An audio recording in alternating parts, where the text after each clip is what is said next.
Welcome to this edition of the Head to Head Podcast. I'm your host, Cam McKinney, and this is episode number 146 of the podcast. And in this edition of the podcast, I'm talking about the Cowboys finally signing Dak Prescott to a long-term contract. This has been discussed each of the last 3 NFL off seasons. This is what everyone's been talking about. ESPN's been covering this story for years now, and the Cowboys finally pay up and pay Dak Prescott like he's a franchise quarterback. The Cowboys gave him a 4-year, $160 million extension, 126 of which is fully guaranteed. And again, after the last few off seasons, that is all anyone has talked about, whether or not Dak's worth the contract, whether or not Dak's a franchise quarterback, whether or not Carson Wentz is better than Dak Prescott. Safe to say, this is the most widely discussed NFL contract negotiation in the history of the league. We have talked more about Dak Prescott's contract than we even did with Tom Brady when it came to the New England Patriots. This has been the number one thing that has been discussed. When you think about the Dallas Cowboys, you think about the fact that Dak Prescott did not have a long-term contract going forward. The contract will average over $42 million a year for Dak, and the first and second years he will make $75 and $60 million respectively due to a massive signing bonus. So Dak Prescott is a huge victor in these contract negotiations. The 27-year-old has thrown for 106 touchdowns, 40 interceptions, and has a career 66 completion percentage in 5 seasons with the team. He is worthy of being one of the better paid quarterbacks in the NFL. Is he maybe a bit overpaid? Yes, I think you can say that about Dak Prescott. When I list the top 10 quarterbacks in the league, I think he would make the top 10, but he would not make the top 5. And right now he is making top tier quarterback money. I mean, he's right up there with Pat Mahomes, Russell Wilson, and Deshaun Watson, all 3 quarterbacks who are better than Dak. But I think this is the Dallas Cowboys' fault. They waited way too long to give Dak Prescott this contract, and when they got to this point, they had to pay him like he's a top-tier quarterback. Again, I think he's a top 10 quarterback. I think he's easily worth $30 million a year. I do not think Dak Prescott is worth $42 million a year. It sounds ludicrous. He's not worth that kind of money. I think he's worth 30, but I think they had to overpay him by $12 million a year because the team was stupid and waited too long to negotiate this contract, and it ended up costing them at least $12 million annually. You can't tell me that 3 years ago you couldn't have gone to Dak Prescott and said, here's a 4-year, $30 million a year. Now, I had heard through the rumors that some of this negotiation was that the Cowboys wanted Dak Prescott for 6 years and he only wanted to be there for 4 years. But I find it really hard to believe that I could not have gone to Dak Prescott 3 years ago and given him $35 million a year instead of $42 million a year. So I think the Cowboys ended up costing themselves a lot of money going forward, and I think that's ridiculous. It's really smart on Dak's end that he wouldn't budge with what he wanted, but the fact that the Cowboys waited so long to give him this contract, I think, is a massive mistake from the organization. Because think about where we were a year ago. The Cowboys had some power in the negotiations. There was all this, well, what are they without Dak Prescott? Well, now that mystery has been solved. They are a really bad team without Dak Prescott, and he could easily see that with his own eyes. They weren't able to win football games with Andy Dalton. So once Dak Prescott was able to see that, he had all the power in the negotiations. He knows that the Cowboys cannot afford to not have him moving forward. Dak Prescott gained all the power because the Cowboys waited to negotiate. I think this was a terrible negotiation from the standpoint from the Cowboys and Jerry Jones. It is a lackluster negotiation. I think they cost themselves at least $10 million annually. I think Dak Prescott is worth somewhere between $30 and $35 million a year. I don't think he's up there with Russell Wilson. I don't think he's up there with Pat Mahomes, and I don't think he's up there with Deshaun Watson. But now he's being paid like that because the Cowboys waited too long, and Dak Prescott was able to see what the Cowboys are without him, which is, of course, terrible. And that was a terrible negotiation from the Cowboys standpoint that they let that come to that point. And another issue when it comes to negotiations with a quarterback is you have to have a backup option if you are willing to move on from someone like Dak Prescott. And clearly, the Cowboys did not have a backup option, nor should they have. But I'm just saying you have to ask yourself, okay, if I don't want to pay Dak Prescott this amount of money, I have to have a backup option. And the Cowboys clearly didn't have one, and Dak Prescott knew it. Again, giving him all of the power.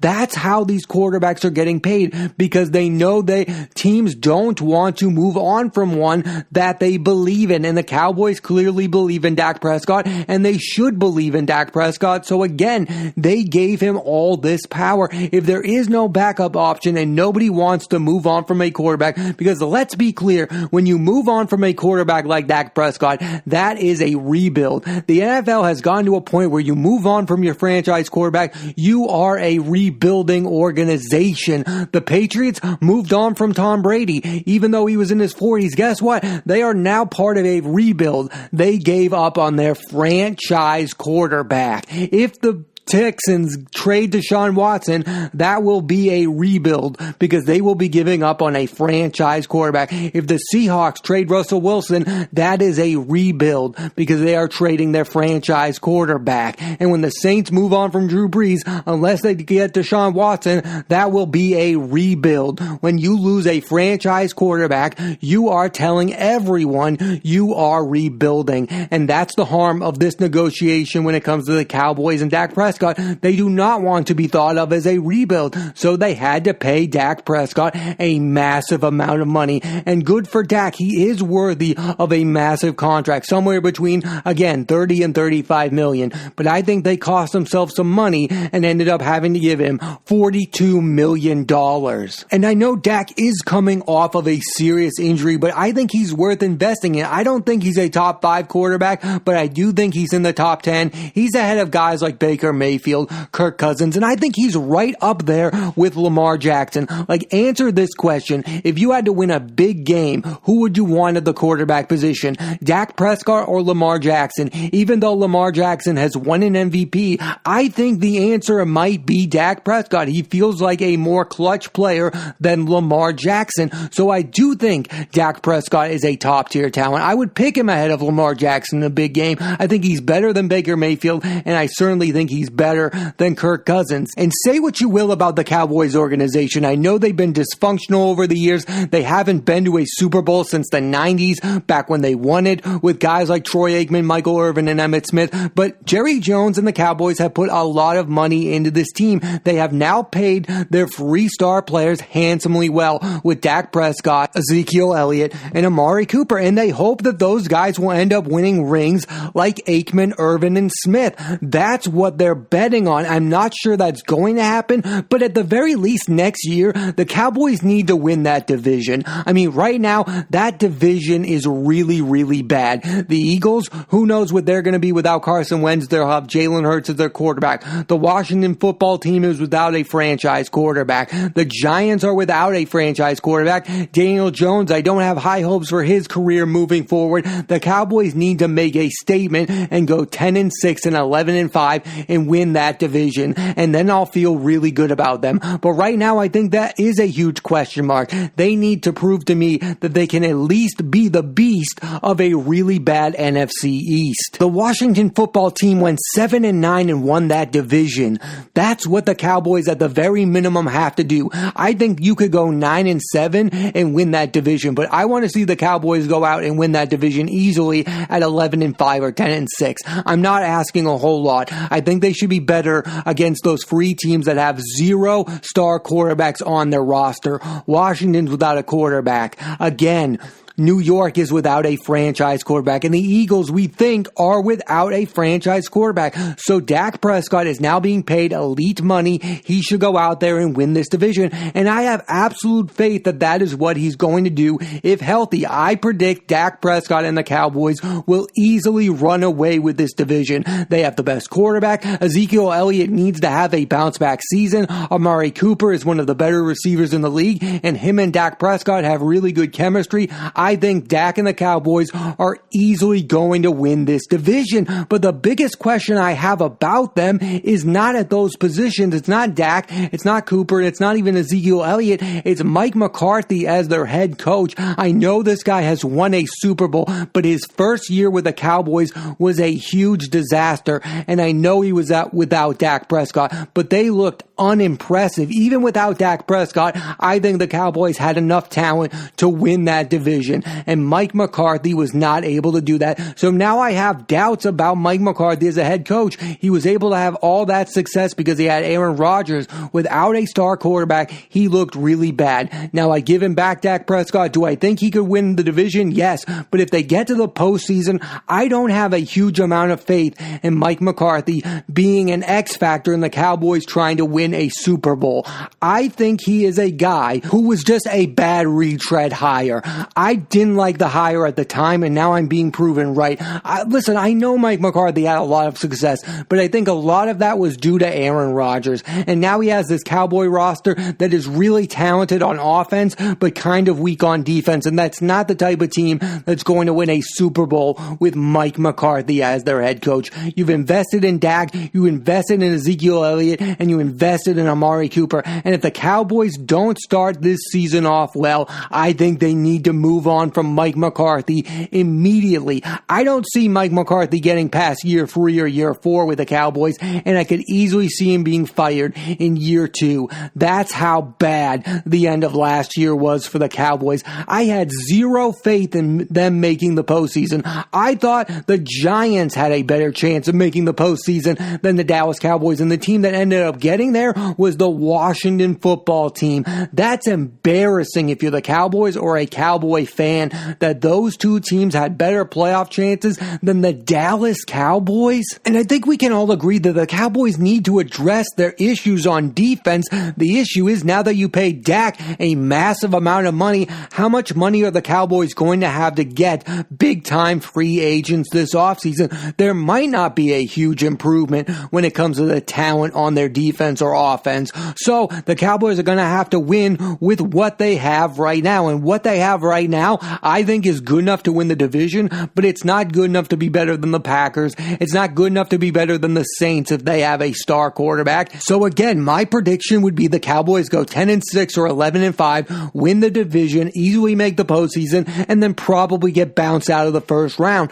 But maybe Dak Prescott, I do believe in Dak Prescott. I think he's clutch. I think he could win a playoff game. I don't see it happening, but I think he could win a playoff game this upcoming season. I mean, it was a huge loss for the Cowboys to lose him at the quarterback position, and he proved his value by how bad they were without him, and that's part of the reason why he got this huge payday. I think it's interesting that the last two franchise quarterbacks for the Cowboys have been Tony Romo and Dak Prescott, these diamond in the rough guys that nobody saw coming. I mean, Tony Romo was undrafted, and Dak Prescott was a 4th round draft pick. And before that, they had Troy Aikman, who was drafted number 1 overall in 1989. And yet, they have found these two guys outside of the first round and turned them into franchise quarterbacks, who I think have put up better stats than Troy Aikman. What Troy Aikman has over both of them, Dak and Romo, is that he's won 3 Super Bowls. And yes, that's the obvious.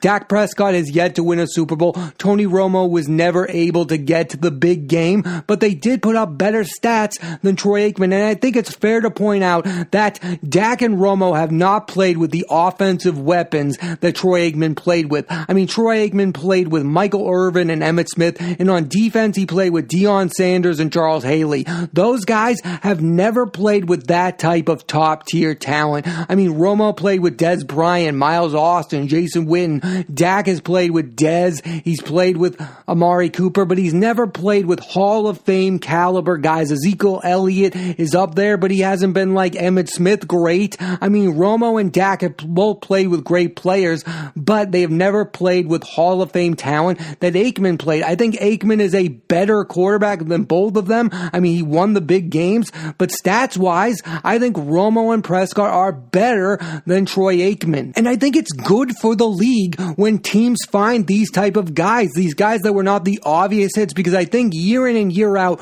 we obsess over who's going to be the number one overall pick and who's going to tear the league apart. Like Trevor Lawrence, everyone's obsessing over what Trevor Lawrence could be. We obsessed over what Andrew Luck could be, but then we don't talk about the guys who really end up having gigantic success. Pat Mahomes, Deshaun Watson, Russell Wilson, those were not guys who were predicted to be as good as they are right now. Tom Brady, that's the whole Tom Brady story. He was drafted in the 6th round and ended up winning 6 Super Bowls in the NFL. Dak Prescott is a 4th round draft pick who was only drafted to be Tony Romo's backup, and within his first year, he became the starting quarterback, and he hasn't looked back since. It's a great story for the league because, yes, obvious success is still interesting, but the success that comes out of nowhere, that's what's fascinating about the league and the possibilities of players. Yes, Trevor Lawrence, there's a good chance he ends up being a really good quarterback, but there's an even bigger chance that somebody outside of that comes out of this upcoming draft and ends up being a franchise quarterback that nobody expected, like Dak Prescott. I think another interesting example is Joe Flacco. Nobody saw Joe Flacco coming. He was drafted and went 4 years in a row with winning a road playoff game and ended up winning a Super Bowl. Now, Joe Flacco's not a Hall of Fame quarterback, but he still came out of nowhere and had a lot of success in the NFL. Those are the type of stories I find the most fascinating, not the obvious hits, because again, the obviousness isn't that interesting to me. It's those hidden gems, and Dak Prescott and Tony Romo were hidden gems for the Dallas Cowboys, and I think it's really good for the NFL to have those hidden gem quarterbacks. And look at where Dak Prescott went. He went from being a 4th round draft pick to getting a 4-year, $160 million deal from the Dallas Cowboys. There is only one way in my mind I will put Dak Prescott ahead of Tony Romo and put him up there with Troy Aikman and Roger Staubach as the best quarterbacks in Cowboys history. He will have to have won a Super Bowl by the end of his career. I don't think that's asking a whole lot. That's what you expect from a guy who's paid this well and is thought of as one of the best quarterbacks in the league. Now again, I don't put Prescott up there in the top 10, but if he ends up winning a Super Bowl, he would get there for me. I like the stats. I like the completion percentage. I just don't know if he can win the big game when it matters most. And I think most people feel the same way I do about Prescott, but we elevate people when they win the Super Bowl. That's what we do. It's about the winning. Big Ben is thought of the way he is because he has Super Bowl titles. Eli was elevated because he won Super Bowl titles.